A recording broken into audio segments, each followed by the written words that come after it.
very lovely people, so I'm back. Alicia, what's up? Work, people, what's up? Work, people, what's up? Coucou les gens, j'espère que vous allez bien. Donc on se retrouve pour une nouvelle vidéo. Donc comme vous avez pu voir le titre, le Canada n'est pas fait pour toi si dans les raisons que je vais te donner, il y en a plusieurs. Non pas une, mais plusieurs raisons qui ne te correspondent pas. Ce ne sera peut-être pas fait pour toi. Ce sont des raisons qui m'ont moi un peu... avec lesquelles j'avais un peu du mal, pas toutes bien évidemment, mais ce sont les plus grandes on va dire qui peuvent freiner certaines personnes. Alors, vous savez très bien qu'au Canada, il fait froid. Ça, on vous le dit. Quand vous voulez partir, que ce soit pour y vivre ou en vacances, on va toujours vous ramener la raison, mais t'as pas peur du froid? Non mais il fait froid. Non mais quand même, tu sais, les Noirs, on n'est pas habitués au froid. Non mais t'es sûr, la neige? Oh là là. Et oui. Quand vous allez venir au Canada, vous pouvez vous attendre à avoir des températures plus, mais de ce que j'ai connu, c'était moins 40 degrés. Après, l'hiver que j'ai vécu était totalement différent, étant donné qu'en ce moment, il y a beaucoup l'idée du réchauffement climatique. Et l'hiver, moi personnellement, je le ressentais beaucoup moins. Du coup, de ce qu'on m'avait dit. On m'a dit achète-toi un nouveau manteau. J'ai pas acheté de nouveau manteau, j'ai gardé mon manteau de France. Et puis pour ceux qui me suivaient sur Instagram, ou Snapchat, je laissais mon manteau ouvert et la neige, on pouvait voir la neige tomber sur moi, mais j'avais vraiment chaud, donc voilà. Mais le froid peut être un frein pour certaines personnes. Je me sens bien et là je comprends le mec en t-shirt, genre j'ai chaud, une veste en cuir avec un leggings, je n'ai rien en dessous. D'habitude on met un collant, un leggings en dessous.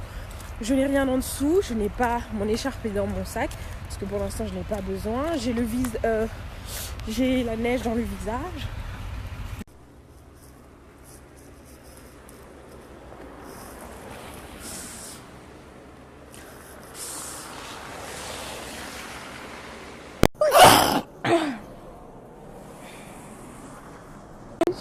Baby have I snow.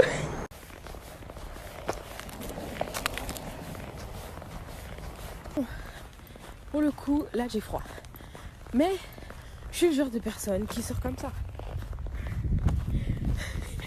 J'ai mis ma veste, un gilet, c'est suffisant. J'ai un peu froid aux mains, mais ça va, ça va se payer.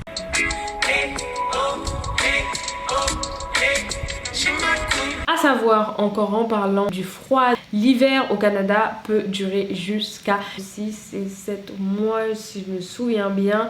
Il dure assez longtemps, donc pour les personnes qui ont vraiment du mal, qui ont besoin de soleil, ça peut être compliqué. Le Canada est peut-être pas fait pour toi si tu as besoin de plus de 2 semaines de vacances. Au Canada, dans les travails, c'est 2 semaines de vacances. Tu peux aller jusqu'à 3, mais c'est rare. Ou il faut être super bien placé pour avoir 5 semaines et plus. À savoir que la vie sociale sera totalement différente. Si tu pars toute seule au Canada, tout seul ou toute seule au Canada, sache que ce sera assez compliqué de se refaire des amitiés.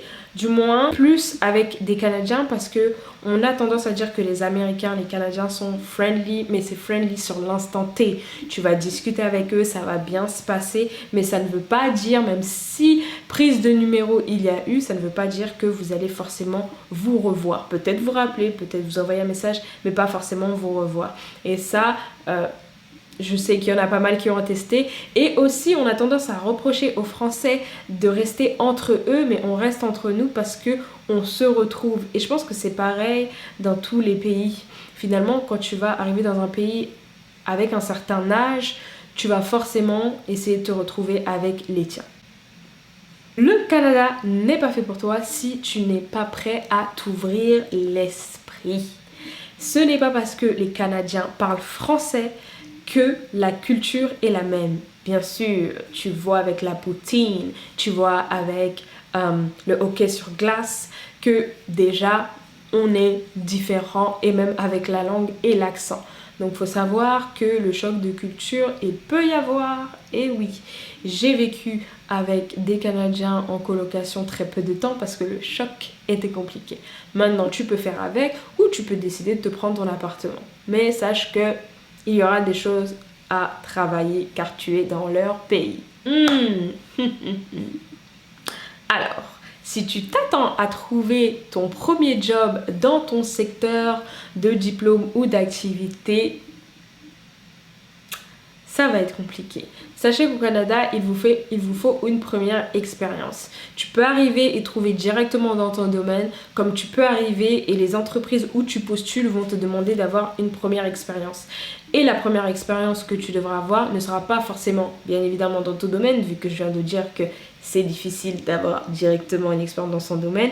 Ce sera peut-être au McDo, au Dollarama, ou en tant que secrétaire médical. Ce n'est pas parce que tu as un master en France que tu arriveras au Canada avec ton master et qu'on te donnera directement une place dans le poste que tu es censé avoir.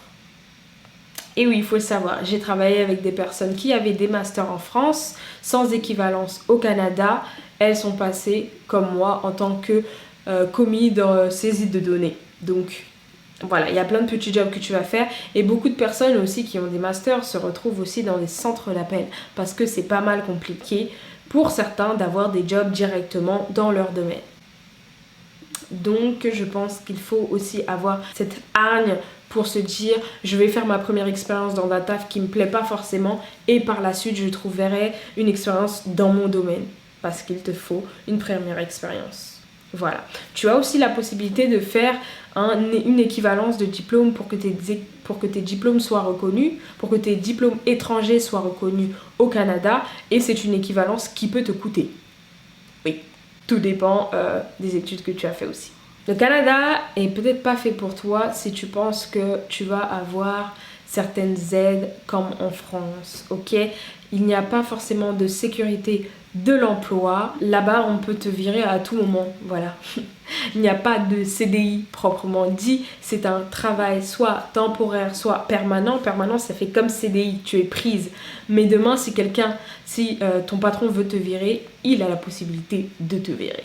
Donc si tu as besoin d'une sûreté d'emploi, ce n'est peut-être pas fait pour toi. Alors si tu es très famille et que tu t'en vas au Canada seul, ça pourra être difficile pour toi. Tu ressens la solitude déjà dans les premiers temps à cause du décalage horaire qui va, en fait, vous allez forcément au bout d'un moment vous y habituer, mais ça peut être difficile de partir vraiment toute seule et de refaire tout. Comme j'aime dire, quand tu pars en tant qu'étudiant, c'est plus facile pour toi de trouver des amis parce qu'il y a des soirées d'étudiants, il y a les classes, il y a le fait que vous êtes dans une atmosphère de partage, il y a beaucoup de discussions. Alors que quand tu vas trouver un travail, comme je l'ai dit par rapport à la vie sociale, tu vas difficilement trouver des relations avec des Québécois. Et finalement, tu te retrouveras avec des Français, même si ce n'était pas ton but de te retrouver avec des Français. Donc voilà, ça peut... faire reculer certaines personnes de rester seules. Et d'ailleurs, c'est une des principales raisons pour laquelle je suis revenue. J'avais besoin de mon entourage. Alors, si tu en es encore à croire cette phrase qui dit que le Canada est l'Eldorado des Français, recule de 6 pas en arrière. Parce que ce n'est pas l'Eldorado. Peut-être qu'avant ça l'était, mais maintenant ça ne l'est plus.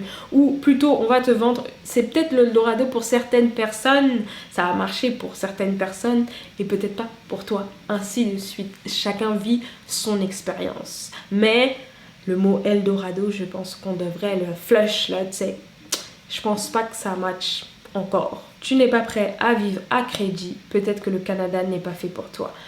Ce que je veux dire par là, vivre à crédit, c'est-à-dire qu'ici au Canada, vous avez la carte de débit et la carte de crédit. Pour qu'on t'accorde une confiance, pour un prêt, pour un achat, pour une location, on va regarder ton historique de crédit. Et donc, pour créer ton historique de crédit, il faudra que tu payes avec ta carte de crédit. Ça, c'est encore autre chose et je l'expliquerai dans une autre vidéo. Voilà, la vidéo est terminée. N'hésite pas à me dire si, après tout ce que je t'ai dit, tu penses que le Canada est fait pour toi ou tu penses que ce n'est pas fait pour toi, à me le dire en commentaire. Et si vous avez aussi d'autres propositions qui pourraient faire reculer les d'autres personnes à venir au Canada, n'hésitez pas à les mettre en commentaire. N'hésitez pas à me donner des idées de vidéos si vous souhaitez que je parle encore un peu du Canada. N'hésitez pas à liker, à commenter et on se retrouve très vite dans une nouvelle vidéo. Bye ladies!